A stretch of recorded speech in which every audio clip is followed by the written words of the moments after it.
so the gift can be birthed.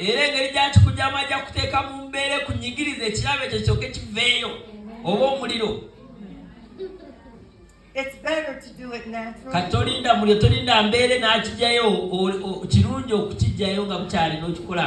To seek God about what is my gift.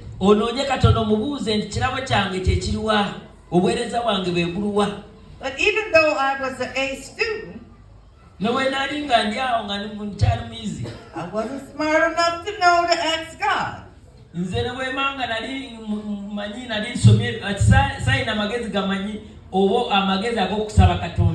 I just went to my mother and asked her to pray. But what do you do when mom's no longer there? What do you do?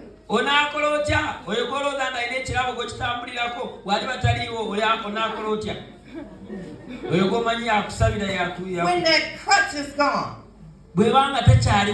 that you've been leaning on, that man or that woman or God.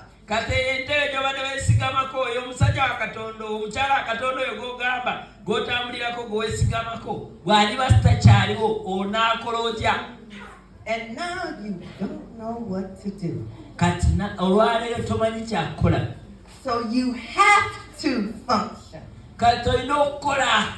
You have to birth the gift.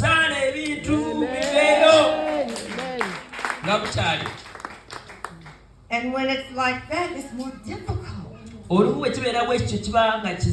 You got to push harder and harder and for longer time. Before I realized I could pray, they kept asking me to come and pray.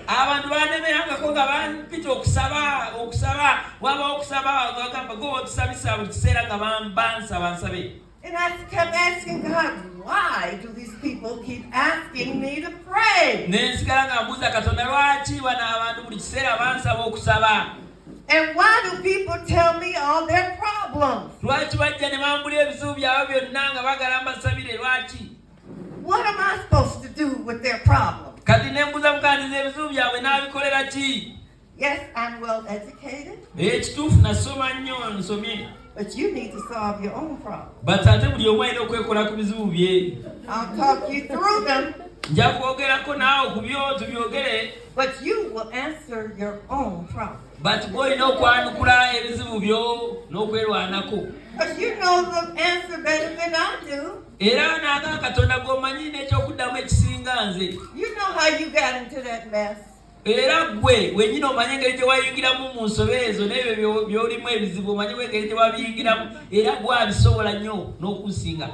So you should know how to get out of it.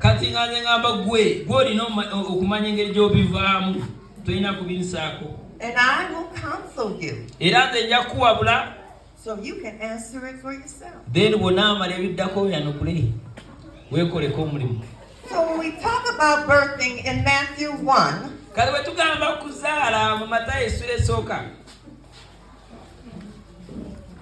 can you turn to Matthew 1 for me?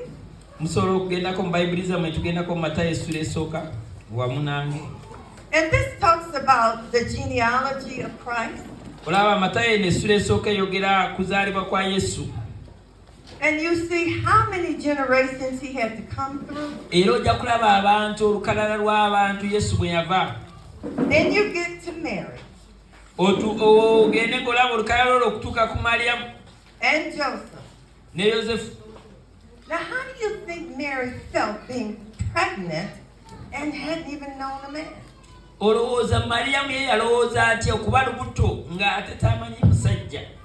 Now it's bad enough getting pregnant and not being married. But to be pregnant and not know a man.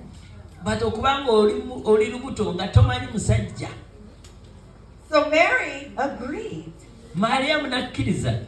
knowing the criticism that would come if she remained single.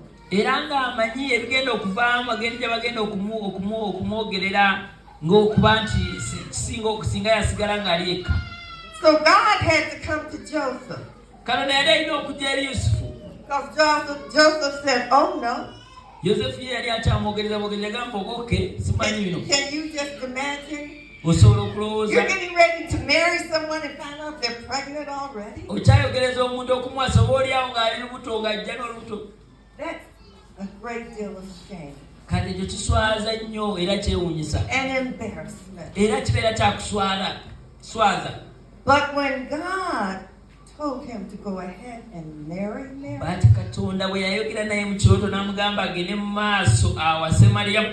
he was obedient. When God tells you what to do, are you obedient? Or do you do like I did and say, I never did this before? Or will you step on up there? And then you might see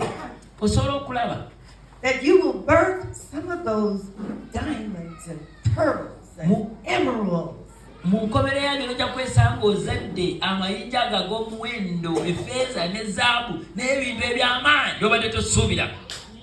Amen. Amen. So don't think that you're less than any of these great preachers.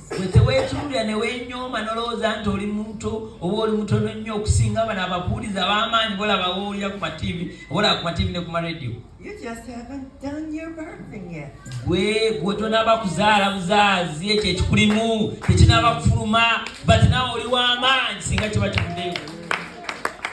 Now you know how when it gets to be about 8.5 months and we are all out here somewhere, our legs hurt, our back hurts.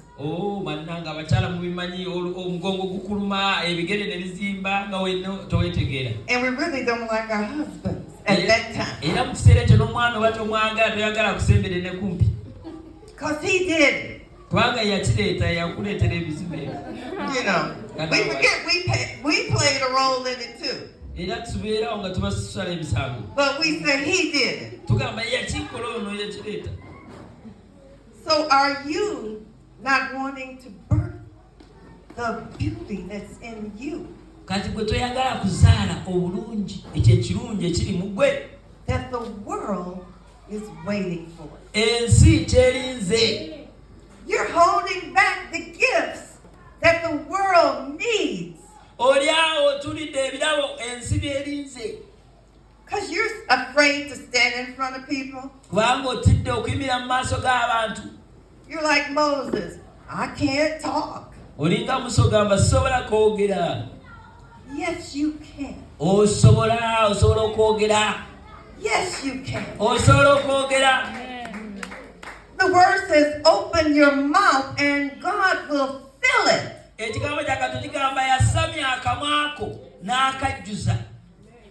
So you have to birth the precious gems that are in you.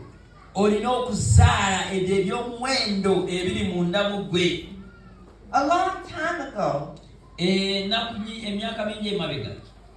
I had a prophet. He came to me at a meeting, a conference. And I was sitting just like you all. I'm just there. Nobody knows me.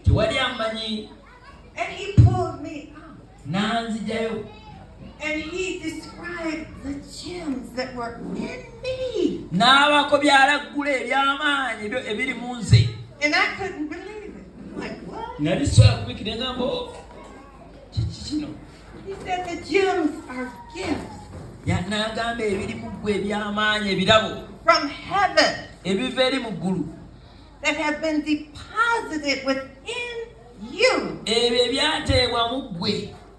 to use for the kingdom.